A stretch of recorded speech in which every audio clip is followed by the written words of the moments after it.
ዛሬ በጣም የሚያሳዝን መልእክት ነው የመጣልኝ። ከልጄ ጋር መግባባት አቅቶኛል። አንድ ቤት ውስጥ እየኖርን ምንም አናወራም። ብዙ መስዋዕት የከፈልኩበት ብዙ መከራ ያየሁበት ልጄ ነውና ምን ማድረግ ይሻለኛል ብላ ነው የጠየቀችኝ። በተደጋጋሚ እንዳልኳችሁ ነው በፊልዳቸው ኤክስፐርት የሆኑ ሰዎችን ነው ሪከመንድ ማደርጋችሁ። ኦፕራ ዊንፍሪ ዶክተር ሽፋሊን the best parenting expert ብላ በተደጋጋሚ ታነሳታለች። 25 ዓመት ሙሉ በፓረንቲንግ ኤክስፐርት ዙሪያ ያሉ ሰዎችን ኢንተርቪው አድርጌያለሁ። እንደ ዶክተር ሸፋሊ የሚስተካከል ማንም የለም ነው የምትለው። የእሷን መጽሐፍ ዛሬ ሪከመንድ ላድርጋችሁ። The Conscious Parent የሚል መጽሐፍ ነው። ወሳኝ የሆነ መጽሐፍ። አብዛኞቻችን ልጆቻችንን በጣም እንወዳለን። ብዙ መስዋዕት ማድረግ እንፈልጋለን። ለእነዚህ ልጆች የሚከፈለውን ሁሉ ነገር ለመክፈል ዝግጁ ነን።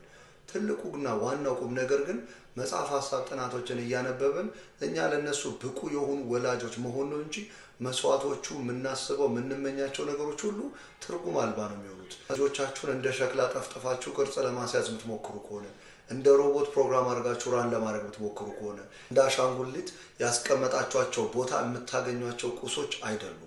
ምክንያቱም እኔ ይህን መጽሐፍ ባላነብ ኖሮ ልጆቼን ውጤት እንዲያመጡ፣ ነጥብ እንዲያመጡ፣ አንደኛ እንዲወጡ፣ ብዙ ነገር ኤክስተርናል ከሆነ ነገር ቫሊዴሽን እንዲያገኙ ሩጫዬ ሁሉ ከውጭ የሚያመጡት ስኬት ላይ ነበር የምሰራው።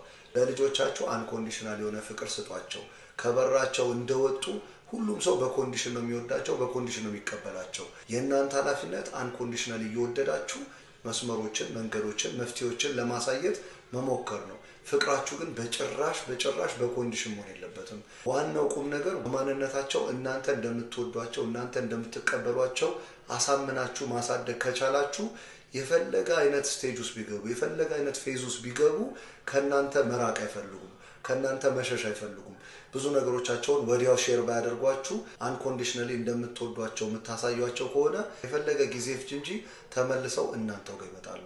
ተመልሰው ለእናንተ ያማክሯቸዋል። ስለመቆጣት፣ ከመናደድ፣ ከመማታት ብዙ ነገሮችን ከማድረጋችሁ በፊት መጀመሪያ ወደ ውስጣችሁ ልብ ብላችሁ አይታችሁ ይሄ ነገር ምንድን ነው? እኔ ውስጥ ያልታከመ፣ ያልዳነ፣ ያልተፈተነ ነገር አለ ወይ? እነዛን ነገሮች ማከም መጀመር አለባችሁ።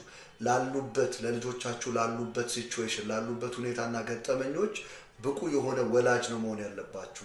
አብዛኛው ወላጅ በአእምሮ በጣም ኢጎ አለው፣ ትልቅ ኢጎ አለው። የቷት ፓተርን እና የቢሊፍ ሲስተሞች አሉት። እንደ አባት እንደ እናት የሚፈልገው ከልጆቹ የሚጠብቀውና የሚፈልገው ብዙ ነገሮች አሉ። እነዛን ነገሮች ልጆቹ እንዲያሳኩና እንዲያሟሉ በጣም ይጫናል፣ በጣም ይጨቁናል። ያንን ነገር በማድረግ ራሳችሁንም ታጣላችሁ፣ ልጆቻችሁንም ታጣላችሁ።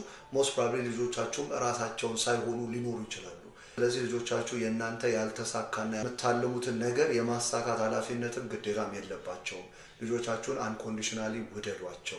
እናንተ ውስጥ ያልታከመ ብዙ ነገር አለ። ያንን ነገር ባከማችሁ ቁጥር እናንተ ውስጥ መሰራት ያሉ ብዙ ነገሮች አሉ።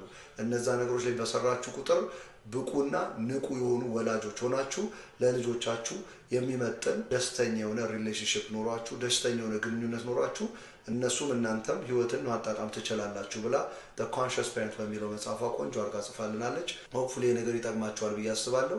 ከጠቀማችሁ ለሌሎች ሰዎች ደግሞ እንዲጠቅም ሼር አድርጉልኝ። ስላዳመጣችሁን ከልብ አመሰግናለሁ።